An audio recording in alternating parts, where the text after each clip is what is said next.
प्यारे बच्चों, आज हम एस्टर के बारे में बताएंगे।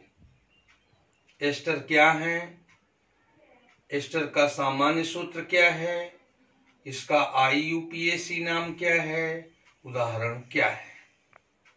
बच्चों, वे कार्बनिक यौगिक जिसमें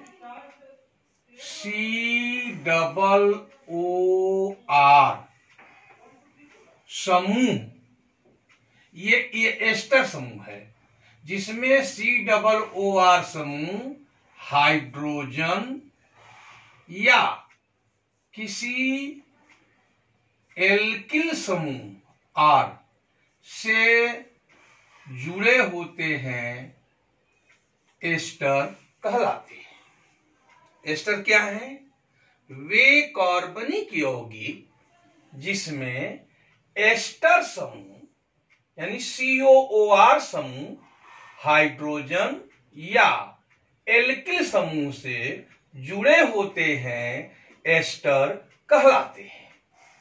बच्चों, यदि हम मोनोकार्बोक्सिलिक एसिड ले लें, जैसे CH3COOH, यह है मोनोकार्बोक्सिलिक एसिड। इसका एक अणु ले लें और प्लस, बच्चों अब जैसे यहां CH3COOH भी ले सकते हैं, या हम यहां R ही रख दें, RCOOH, ये मोनोकार्बोक्सिलिक एसिड हुआ। और बच्चों हम एक मोनोहाइड्रिक एल्कोहल ले लें, जैसे ROH। ध्यान दो बच्चों, ये मोनोकार्बोक्सिलिक एसिड का एक अणु और ये मोनोहाइड्रिक एल्कोहल का एक अणु। ये दोनों यदि आपस में क्रिया करें, यहां से H और यहां से OH, ये पानी बना देगा। तो बच्चों क्या बनेगा? एस्टर बनेगा। देखो, RCOOR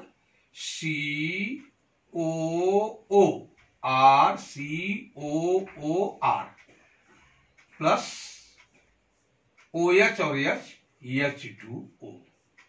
तो बच्चों ये एस्टर बनके तैयार हुआ। तो एस्टर बनने की क्रिया को एस्टरीकरण कहते हैं, एस्टेरिफिकेशन कहते हैं। एस्टर कैसे बनेगा? जब मोनोकार्बोक्सिलिक एसिड का 1 मॉलिक्यूल, एक अणु, मोनोहाइड्रिक एल्कोहल के एक अणु से क्रिया करता है, तब एस्टर का एक अणु और जल का एक अणु बनता है। एस्टर का सामान्य सूत्र क्या है? RCOOR। बच्चों, ये R एल्किल है, ये R एल्किल है, ये R और ये R है तो ये R डैश भी हो सकता है। यानी ये मान लो मेथिल है तो ये एथिल भी हो सकता है, मेथिल तो हो ही सकता है। यानी ये भी हम लिख सकते हैं, एस्टर का सामान्य सूत्र क्या है? RCOOR dash. तो एस्टर का सामान्य सूत्र है, general formula of ester, RCOOR या RCOOR डैश। बच्चों, एस्टर बनने की क्रिया को एस्टरीकरण कहते हैं, एस्टेरिफिकेशन कहते हैं। तो यहां इस रिएक्शन में एस्टेरिफिकेशन हो रहा है, ये एस्टर का निर्माण हो रहा है। अब आओ बच्चों देखें, ये जो एस्टर होता है इसका IUPAC नाम क्या है? तो बच्चों याद रखना, एस्टर का IUPAC नाम है एल्केनोएट।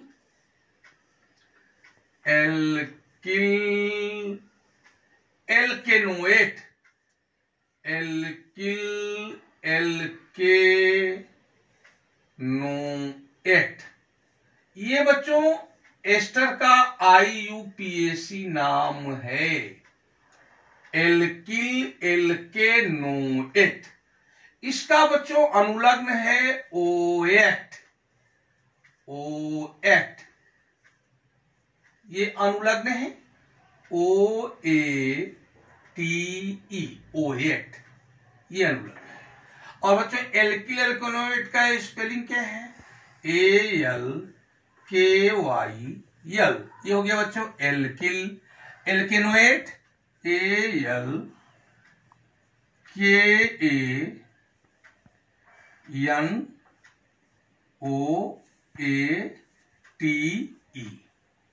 Alkyl एल्केनोइड, alkyl एल्केनोइड।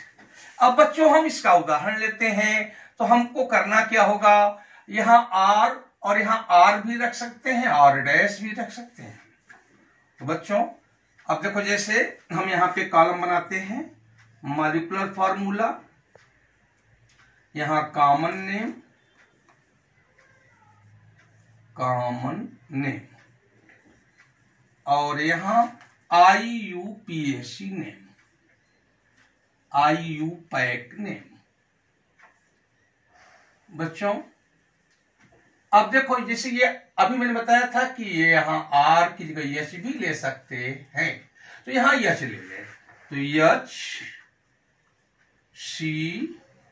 HCOO, और यहां R की जगह बच्चों हम CH3 ले लें। तो ये हमारा एस्टर का एग्जाम्पल हुआ। इसी प्रकार हम R की जगह बच्चों CH3 ले लें, CH3 COO, और यहां भी CH3 ले लें, तो ये भी एस्टर हो गया।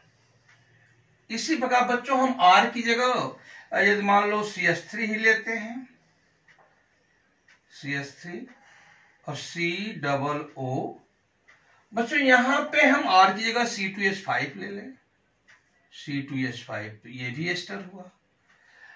ये डिफरेंट एल्किल ग्रुप है। यदि मैं यहां चाहूं बच्चों तो C2H5 ले लूं, C2H5, और यहां COO, यहां CH3 ही ले लूं, ये भी डिफरेंट है। तो बच्चों ये सभी जो है हमारे एस्टर के उदाहरण है, एग्जाम्पल है। अब बच्चों जैसे इसका ये HCOO CH3 का कॉमन नेम की बात करें, तो इसका कॉमन नेम क्या होगा? तो बच्चों इसका नाम लेंगे मेथिल, और ये फार्मिक एसिड से बना है। बच्चों भाई फार्मिक एसिड का फार्मूला होता है HCOOH, इसी इसका नाम साधारण नाम है फार्मिक एसिड। तो यहां H हटा करके यदि हम CH3 बैठाते हैं, तो बच्चों इसका साधारण नाम होता है मेथिल फार्मेट। जो फार्मिक एसिड में इक एसिड लगा है, उसको हटाकर एट जोड़ देते हैं साधारण नाम में, तो नाम हुआ साधारण methyl format. Methyl format, this is the common name, trivial name. अब बच्चों इसका नाम देखें, ये किससे बना है? CH3COOH से बना है, CH3COOH। बच्चों इसका साधारण नाम है एसिटिक एसिड। तो इसमें H हटा दिया गया है, जिसे H हटा करके CH3 बैठा दे, CH3। तो बच्चों इसका साधारण नाम क्या होगा? मेथिल, ये मेथिल एसीटेट। एसिटिक एसिड में एक एसिड हटाकर एट जोड़ देंगे, तो नाम हो गया मेथिल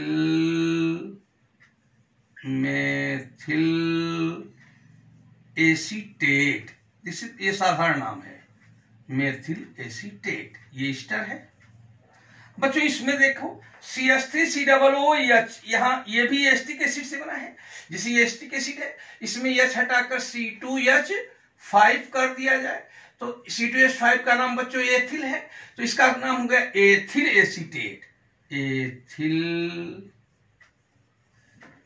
एसीटेट, साधारण नाम हो गया। अब बच्चों ये जो C2H5COOH, बच्चों इसका नाम क्या है? प्रोपियानिक एसिड। ये C2H5COOH साधारण नाम प्रोपियानिक एसिड। H हटा करके CH3 बैठा दिया जाए, तो बच्चों ये मेथिल बैठा है, तो मेथिल और प्रोपियानिक एसिड से बनेगा बच्चों प्रोपियानेट, तो साधारण हो गया मेथिल प्रोपियानेट, मेथिल मेथिल प्रोपियोनेट। तो बच्चों इसी प्रकार और भी हमारे आगे बढ़े तो बहुत से एस्टर मिलेंगे। अब बच्चों इसका IUPAC नाम जैसे लिखना है HCOOCH3। तो बच्चों हमको इसको याद रखना होगा, एल्किल एल्केनोएट। तो बच्चों ये जो CH3 है पहले इसका नाम लिखेंगे तो क्या नाम होगा, मेथिल। और बच्चों एक कार्बन है, एक कार्बन वाला एल्केन मेथेन। तो मेथेन में बच्चों OH जोड़ देंगे तो इसका नाम हो गया मेथिल। CH3 का नाम हो गया मेथिल।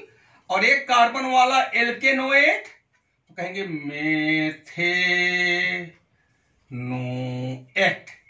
मेथिल मेथेनोएट। ये IUPAC नेम हुआ बच्चों मेथिल फॉर्मेट का। देखिए मेथिल इसका नाम हो गया। और ये एक कार्बन है, एक कार्बन वाला एल्केन तो कहेंगे मेथेन, मेथेन में जोड़ेंगे OH तो मेथेनोएट। अब बच्चों इसका नाम ले तो पहले इसका नाम लिखेंगे, ये मेथिल है तो मेथिल लिख दिया, मेथिल। अब बच्चों इसमें देखिए, इसको छोड़ करके इसमें कई कार्बन है, एक एक दो कार्बन वाला एल्केन तो बोलेंगे एथेन। एथेन में बच्चों OH जोड़ देंगे तो एथेनोएट, एथेनोएट, मेथिल एथेनोएट। अब बच्चों इसका नाम रखें IUPAC नेम। बच्चों पहले इसका नाम रखेंगे C2H5 का। C2H5 का नाम आप जानते हो एथिल है, एथिल। अब बच्चों आगे बढ़े, देखें एथिल हो गया। इसको छोड़कर बच्चों इसमें दो कार्बन है, एक यहां एक यहां, तो दो कार्बन वाला एल्केनोएट तो बोलेंगे एथेनोएट। तो इसका नाम हो गया एथिल एथेनोएट, एथिल एथेनोएट। अब बच्चों इसको लेते हैं, ये बच्चों ये CH3 है, इसका नाम मेथिल है तो मेथिल लिख दिया, मेथिल, मेथिल। अब बच्चों इसमें देखो, इसको छोड़ करके दो और एक तीन, यहां पे कुछ नहीं है, दो एक तीन, तीन कार्बन वाला एल्केनोएट तो बोलेंगे प्रोपेनोएट, प्रोपेनोएट। तो बच्चों ये था एस्टर के बारे में कुछ जानकारी। एस्टर वास्तव में है क्या? ये मोनोकार्बोक्सिलिक अम्ल का डेरिवेटिव है, व्युत्पन्न है। और एस्टर का जनरल फार्मूला है क्या? RCOOR या RCOOR डैश। बच्चों इसको ऐसे फैला कर लिख सकते हैं, RCOOR।